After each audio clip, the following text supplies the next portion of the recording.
Magandang umaga, ngayon pa'y araw ng Miyerkules, October 4, 2023. Update po muli sa lagay ng panahon.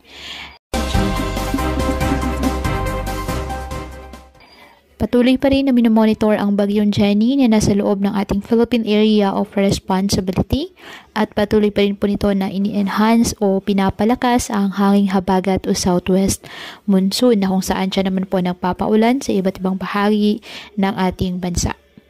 Ayon sa forecast ng Pag-asa, tutumbukin ng bagyong Jenny at posibleng maglandfall ito sa southern portion ng Taiwan bago tuluyang lumabas po ng ating Philippine Area of Responsibility sa araw po ng Huwebes.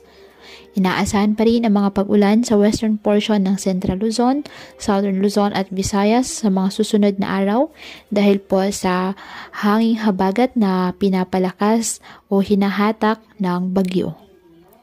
Nakataas pa rin po ang tropical cyclone wind signals ilang bahagi ng extreme northern Luzon dahil po sa nasabing bagyo. Ngayong araw ang Batanes, apektado na po ng bagyong si Jenny kaya asahan po dyan ang mga pag-ulan na may bugso po ng hangin.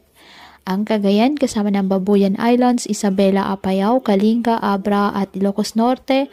Asahan din po ang mga pag-ulan na may bugso ng hangin dahil pa rin po yan sa epekto ng bagyong si Jenny. Ang nalalabing bahagi ng Cagayan Valley, Cordillera Administrative Region at Ilocos Region, maulap na halangitan na may kalat-kalat na pag-ulan at thunderstorms dahil pa rin po sa trough ng bagyo. Ang Zambales, Bataan, Occidental Mindoro, northern portion of Palawan, asahan po ang occasional rains dahil po sa habagat. Ang nalalabing bahagi ng Central Luzon, Calabarzon, the rest of Mimaropa, at Metro Manila, asahan din po ang maulap na halangitan na may kalat-kalat na pag-ulan at thunderstorms dahil pa rin po sa southwest monsoon. At ang nalalabing bahagi ng ating bansa, apektado po ng mga localized thunderstorms.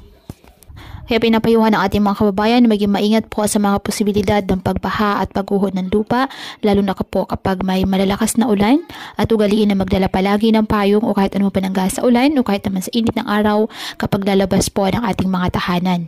At yan po muna ang update sa lagay ng panahon ngayong araw. Muli patuloy po tayo na mag-ingat at palaging tandaan, God loves you. Stay safe and God bless.